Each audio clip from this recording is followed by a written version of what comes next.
Dixo and 8chain present 8chain on Chain and the first 8con virtual conference with Finalist OneSkyCollective. With that, we'll bring up our first competitor here, OneSkyCollective. Welcome back. Congratulations to making it to the finals. And as Steve mentioned, you'll have 5 to 7 minutes or so for your pitch, your presentation.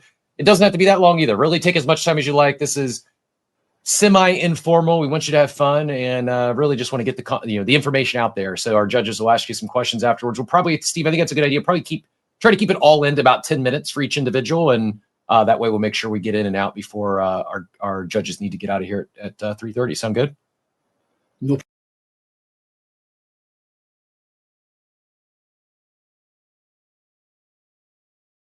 problem at all. All you. And I guess you can do just audio if you want. I can put on some light background music if you'd prefer. No, I'm perfectly fine. I think with my accent, the less background noise, the better. I'm a little jealous of the accent, but yeah, everyone is. Well, I'll bring it started. Thank you so much. Good luck. Thank you so much for having me here. I'm super excited to get through to the final 5. My team and I have worked so hard to get here. So what I'll do is tell you a little bit what we're doing, why we're doing it, and how we're going about it, and also what we hope to bring to 8chain. I come from a health promotion background, and I was an advisor for the Faculty of Sports and Exercise Medicine. And my approach to getting people more active was not to blame them for inactivity or blame them for obesity, but try and guide them into ways in which they could nudge themselves into being more active. And when I realised I get more involved in sustainability, and I realised that on one hand I was very good, I recycled my plastic, I drank a water bottle, I did many things, but I also fly to the USA every single year, which counteracts what I'm doing. I noticed that the messaging in the climate community was quite harsh at times and quite blame-driven and very crisis-driven, and that we were telling people how bad things are, how bad things are becoming. And what research shows is that people don't actually react positively to that. They tend to think there's no point in doing anything because it doesn't really matter. And what we're doing at OneSky, our app, is showing that yes, it does matter. Whether you are eating vegan, flexitarian, or vegetarian meals, if you are switching off your computer and that pesky microwave clock at the end of the night, which actually costs you about $20 a year if you don't shut it off. If you do these actions as an individual, you might think it's nothing, but collectively, if tens, hundreds, if millions of us do this, we make a huge impact. And that's what we'll do in the platform. We'll give people the opportunity to tell us what they want to do, how they're doing it, how often they're doing it. We'll give them points and badges for reaching milestones. The points they can then transfer into planting trees, into repurposing plastic. And I say repurposing plastic intentionally. We are not recycling plastic. We've got a partner in Indonesia who pays locals to collect the plastic, work in a factory, to break it down and remake new products. Our rationale is that we can turn the tap off by getting people to change behaviours, but we also want to help mop up the mess by monetising plastic waste so that local communities are less likely to throw it into rivers, which then go to the ocean. So it's really important we do that. And how we do that financially is our income streams. One of our main income streams is NFTs. We're using them to raise funds. Users, when they buy them, can see how many trees that NFT plants. They can see how much plastic it repurposes. Our NFTs will not be AI driven. They will be by actual artists and National Geographic and Time magazine photographers. We want to only showcase some of the best natural world art that there is. We also have advertising. It's called a view to plant. So it's a cringy name, apologies for that. But basically, viewers will be tracked watching adverts. from sustainable brands and sustainable organisations and conservation organisations. And then the money we receive from our advertisers will then obviously help fund operations and what we do. We also realise that some of the competition, and we do have competition, I won't lie about that, what they tend to do is only have an online presence, which can be quite disengaging for some people. So what we're building into our app is a more real life events where we will help enable people to arrange beach cleans, park cleans, to go on plogging activities. For those that don't know, plogging is when you go for a run and you carry a waste picker and a bag at the same time, and you pick up waste as you run. So we'll organise all these sort of things, interwork challenges as well as part of the platform. But the most important thing we're doing is try to make it a fun environment with repetitive actions that people can actually enjoy and get into the habit of doing so. We have unashamedly taken practices from other apps like Duolingo. So we'll give people the points for streaks for logging in. We'll send them reminders, notifications. We're planning quite an expansive app, and this is why we've got a team of 25 designers and developers, all volunteers, I might add. Because we're a non-profit, we're trying to put as much money into doing the good aspects that we can. So what I'd like to do now is kind of just show you some of the designs that we have for the app. And without Lumen being here, I'm a little bit scared, but I'll do so anyway. So if you just allow me to present my screen for a second. Yeah, do you have it? Is it saying you can or no? I should be able to, hopefully. Yeah, you should be able to. There we go. So this is basically you'll notice that our palette is very, very soft palette colours, very gentle colours in design. And this is actually intentional. It's because research showed us that the demographics more likely to adopt such an app and to adopt sustainable practices are Gen Z, millennial females. Not to say that the young men in other age groups won't get involved, but our target research has shown this is the kind of audience we're looking for. You can see here, we have a kind of basic dashboard giving people what they can do, modules they can log into for logging their water bottles. One of our partners is an organisation in the UK called City for Sea. They basically have an app, which is a map that shows you where you can refill your water bottles for free. They've got 500,000 users, and as a partner, they're going to be referring those users to us. You then see Vampire Power. This is one of my favourites. These are the little items that we basically leave on all night long, not realising just how much energy they're using and how much they're costing us. So basically, users will be able to click onto each app that they're closing off, and they'll get points. Same with the meals. We recognise that reducing meat is very important, but we don't differentiate between those who reduce and those who remove, because if I'm someone who eats 10 steaks a week and I reduce it to 2, I've made a huge impact. And we don't want to blame people for what they're not doing, but instead encourage them for what they are doing. I'll just end that now. We're also building community pages so that people can create groups, create challenges, join groups. We feel this interaction is important because other research we have has showed us that individually people would rather work in tandem with others. So basically our plans for the future, I mentioned in the pitch, I'm a sustainability champion for the UK government and UK government departments. I'm in talks with them for us to use the app within their departments.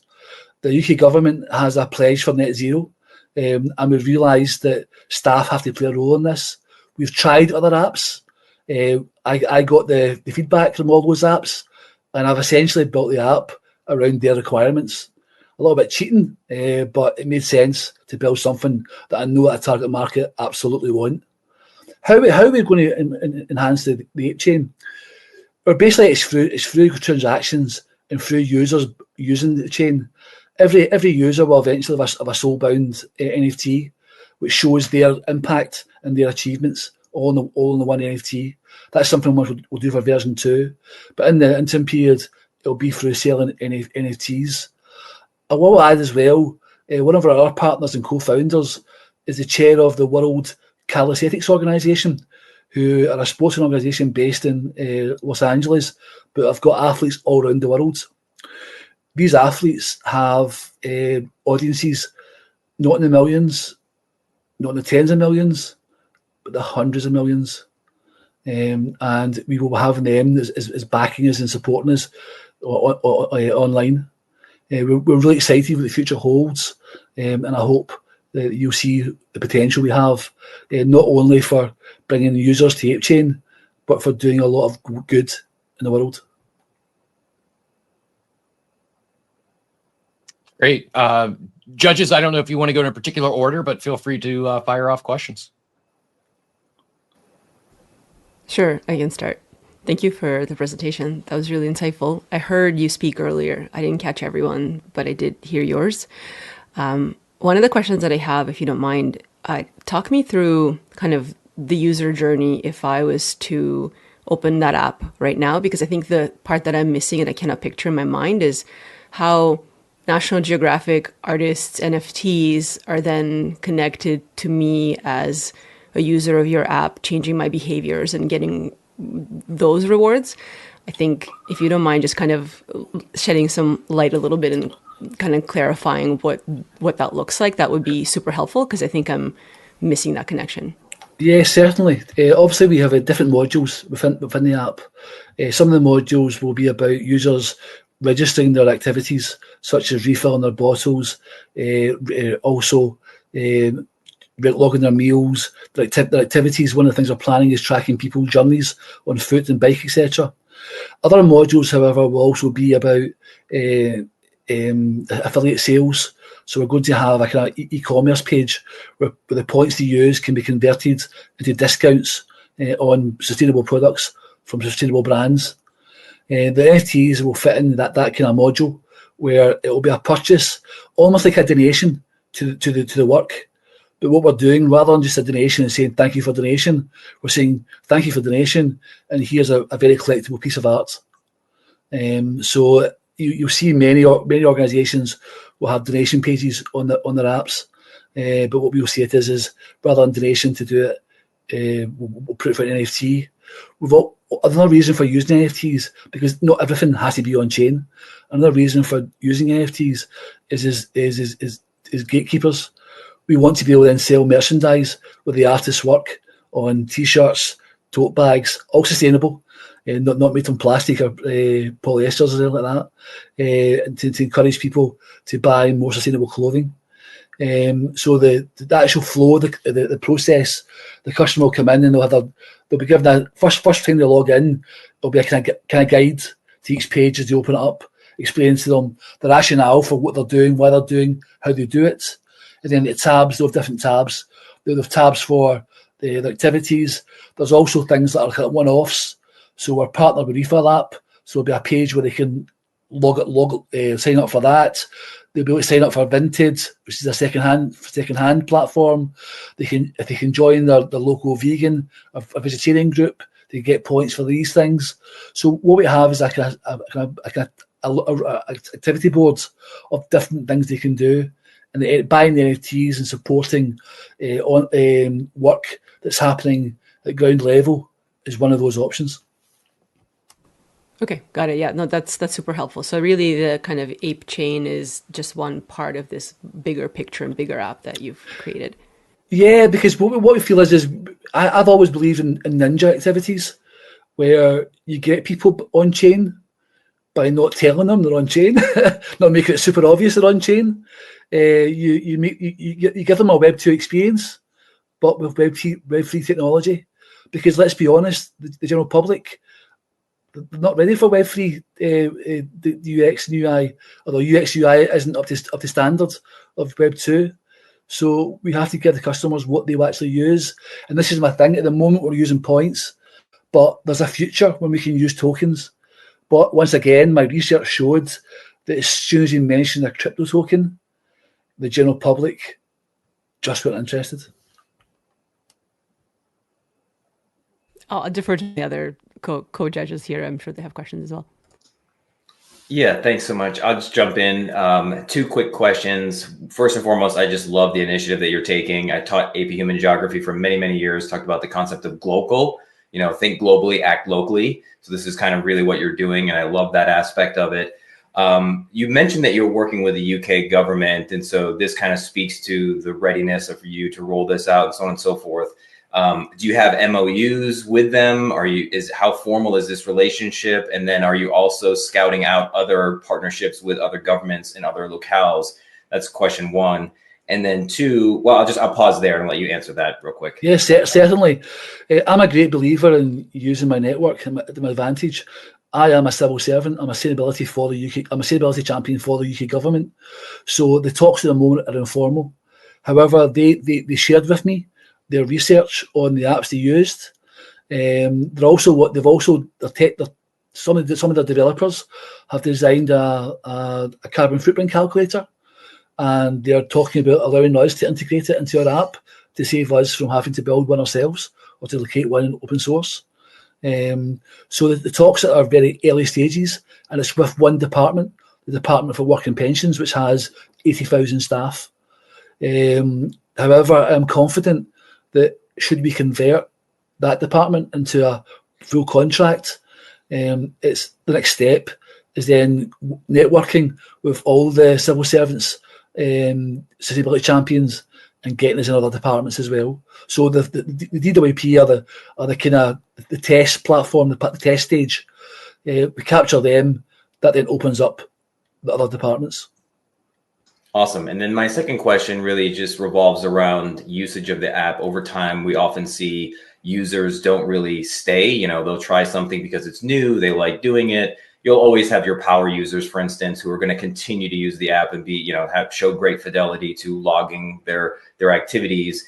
But what are you doing or thinking about how to keep people, like the stickiness of the app? Because this might not be something, to your point in the very beginning of your presentation, talked about how many people don't go out of their way to do these good things, although certainly they do have clearly an impact when there's a lot of people doing it.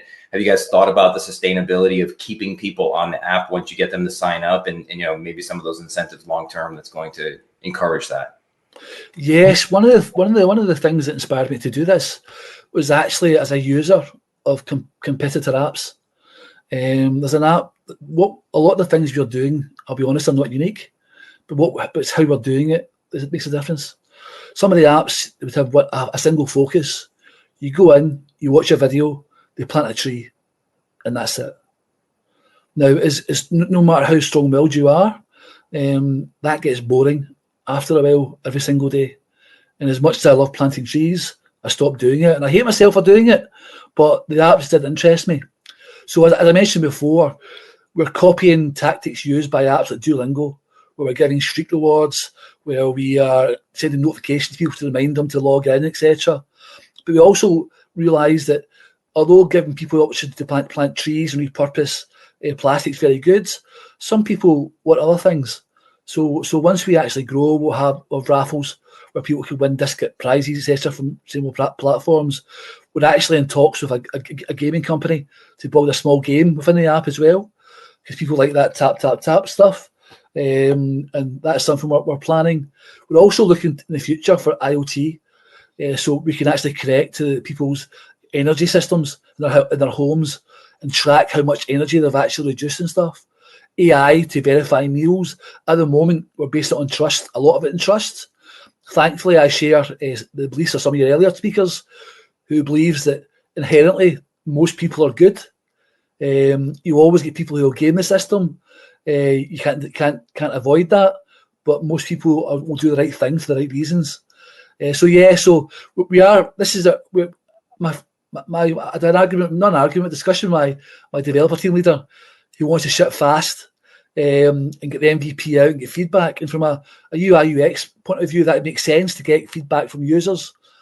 But I realise this is version 1. It's not a minimum viable product.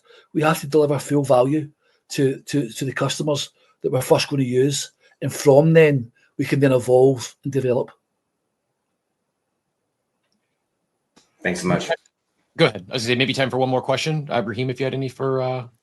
Yeah, just a very quick one. Have you thought about you have like the refillable water bottles, because right now the two revenue models that you mentioned, where you're obviously like raising money through the NFTs and essentially like the ad revenue.